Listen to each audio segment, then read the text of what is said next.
नमस्कार मंडळी. आज आम्ही महेश्वरहून निघून ओंकारेश्वरच्या दिशेने मार्गस्थ झालो. ओंकारेश्वरला जायला ह्या ब्रिजवरून जायचं असतं आणि हे आहे ओंकारेश्वरचं देऊळ. ओंकारेश्वरच्या देवळात व्हिडिओ शूटिंग किंवा फोटो काढायला मनाई आहे, त्यामुळे फोटो घेता आले नाही. ही आहे नर्मदा मैया. येथे नौकेतून विहार करता येतो. वाटेत अनेक पूजा साहित्याची दुकानं आहेत. तिथून तुम्हाला नर्मदेतले गोटे, शिवलिंग, शंख, रुद्राक्ष इत्यादी खरेदी करता येते. नर्मदेतला प्रत्येक गोटा हा शिवलिंग आहे असंच मानतात. त्यानंतर हे आहे मामलेश्वराचं देऊळ. ओंकारेश्वराचं दर्शन झाल्यानंतर मामलेश्वराचं दर्शन घेतलं जातं. इथे तुम्ही व्हिडिओ शूटिंग किंवा फोटोग्राफी करू शकता. हेही अतिशय सुंदर आणि देखणं असं देऊळ आहे. दगडी पाषाणातली ही दोन्ही देवळं आहेत. मामलेश्वराचं देऊळ शंकराचार्यांनी स्थापित केलेलं आहे. दर्शनानंतर आम्ही ही नर्मदा मैया ओलांडून परत डायरेक्ट इंदोरला जायला निघालो. ओंकारेश्वरला VIP पासची व्यवस्था नाही, त्यामुळे तुम्हाला एखाद्या भटजींना गाठून ती व्यवस्था करावी लागते. इंदोरला जाताना वाटेत या ठिकाणी उत्कृष्ट जेवण जेवलो. जेवणानंतर मस्त स्ट्रॉबेरी मिल्कशेक प्यायलो. मध्य प्रदेश प्रसिद्ध आहे मिरच्यांकरता. इथे विविध प्रकारच्या मिरच्या पिकतात. अगदी तिखट, रंगाने लाल अशा खूप वेगवेगळ्या मिरच्या. सर्व मसाले बनवताना मध्य प्रदेशहूनच मिरची मागवली जाते. दुसऱ्या दिवशी इंदोरला सकाळी उठून प्रथम गेलो ते खजराणा गणपती मंदिरात. प्रशस्त परिसर असलेले आणि स्वच्छ असे मंदिर आहे. इंदोरातली बहुतेक मंदिरं अशीच आहेत. स्वच्छ, सुंदर, प्रशस्त, प्रसन्न. तुम्ही इंदोरला गेलात तर या मंदिराला नक्की भेट द्या. ही आहे खजराणा गणपतीची मूर्ती. या देवळाच्या परिसरात अनेक छोटी छोटी मंदिरं आहेत.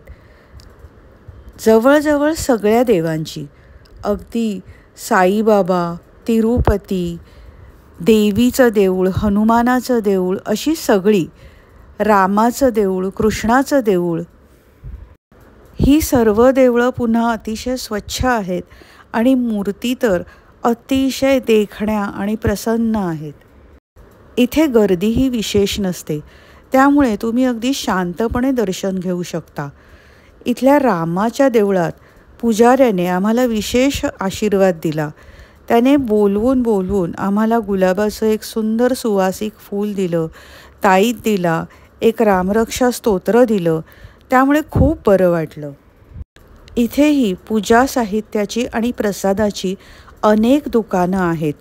इथला प्रसादाचा लाडू फारच छान आहे, तेव्हा तो घ्यायलाही विसरू नका.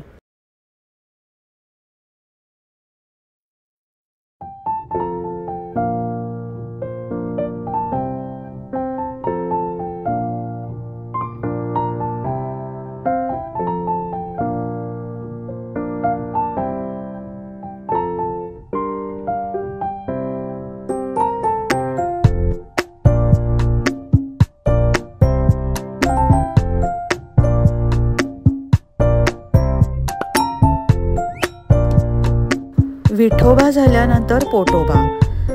दुपारच्या जेवणासाठी आम्ही आलो इंदोरच्या सुप्रसिद्ध 56 दुकानमध्ये. इथला हा जॉनी हॉटडॉग खूपच फेमस आहे. इथला मटणाचा हा बर्गर अतिशय रुचकर, लुसलुशीत आणि छान आहे. गरमागरम असा तो सर्व करतात. ह्याला 56 दुकान म्हणतात कारण इथे 56 खाण्याची दुकानं आहेत. जरी स्ट्रीट फूड असलं तरी इथेही पुन्हा अतिशय स्वच्छता आहे आणि खूप छान परिसर आहे. इथे विविध प्रकारचं खाणं मिळतं, म्हणजे कोकोनट क्रश, त्याच्यानंतर जॉनी हॉटडॉग तर मी तुम्हाला सांगितलंच. इथेच एक अंड्याचाही बर्गर मिळतो, तोही फेमस आहे. त्याच्यानंतर विविध प्रकारच्या कचोऱ्या, साबुदाणा वडा, फराळी पॅटीस असे भरपूर पदार्थ इथे खायला मिळतात. हे इथलं ओम नमकीन नावाचं नमकीनसाठी प्रसिद्ध दुकान. हाच तो अंड्याचा बर्गर. इथे चाटचेही विविध प्रकार उपलब्ध आहेत. या नारियल क्रशमधनं आम्ही एक नारियल क्रश पण घेऊन प्यायलो, जे जरा जास्त गोड होतं पण छान होतं, रिफ्रेशिंग वाटलं. त्याच्यानंतर राजकचोरी, पाणीपुरी, विविध स्वादाच्या पाणीपुऱ्या इथे मिळतात. त्या अवश्य ट्राय करून पहा. आणि हे एक सुप्रसिद्ध दुकान मधुरम नावाचं, जिथे अनेक सेलिब्रिटीज येऊन खातात किंवा खरेदी करतात. इथे भरपूर प्रकारच्या वेगवेगळ्या मिठाया आहेत ज्या खूपच छान आहेत. इथे दूधधुप्तही चांगलं होत असल्यामुळे मिठायांची प्रतही चांगली आहे. इथली शिकंजी विशेष फेमस आहे, परंतु पुन्हा ती पण आपल्या मुंबईच्या चवीसाठी जरा जास्तच गोड होती. आणि ड्रायफ्रूट्सची रेलचेल होती त्यात. हे एक चाट हाऊस होतं जिथे आम्ही विविध प्रकारच्या पाणीपुऱ्या खाऊन पाहिल्या. हिंग, कैरी, लिंबू, पुदिना अशा वेगवेगळ्या प्रकारच्या. त्यानंतर हा एक फराळी पॅटीस म्हणजे नारळाचा पॅटीस, खोबरा पॅटीस म्हणून प्रसिद्ध आहे, जो आपल्याकडच्या उपासाच्या कचोरीसारखा लागतो. तर मंडळी, असं हे 56 दुकान जरूर जाऊन ट्राय करा, खा, प्या आणि मजा करा. हेच इंदोरचं ध्येय आहे. आय लव्ह इंदोर आणि आय लव्ह 56 दुकान. इथून मुंबईला काय खाऊन यायचा, तर ह्या ओम नमकीनमध्ये जाऊन तुम्ही विविध प्रकारचे नमकीन घेऊ शकता. इकडची सर्व प्रकारची शेव, कचोरी असे अनेक प्रकार प्रसिद्ध आहेत.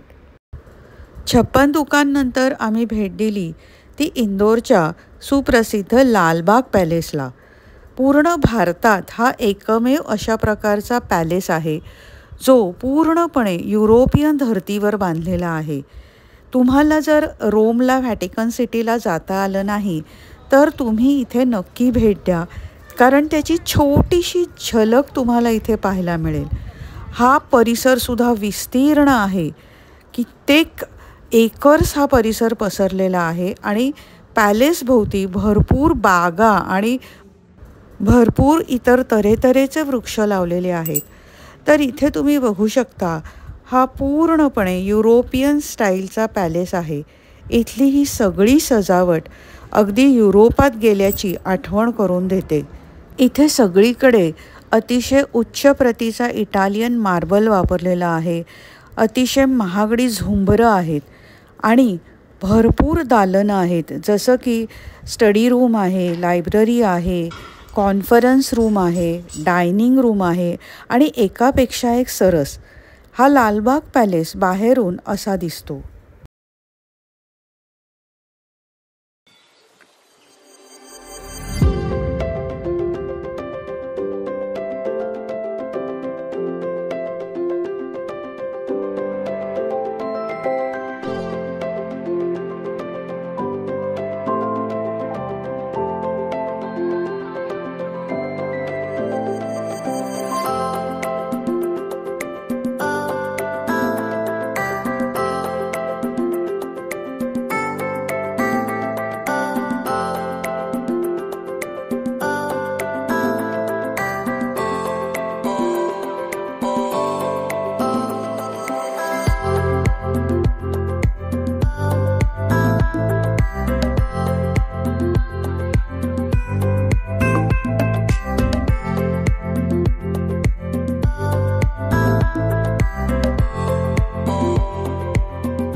हे सर्व पाहून झाल्यावर रात्री आम्ही या एका छानशा हॉटेलात जाऊन जेवलो.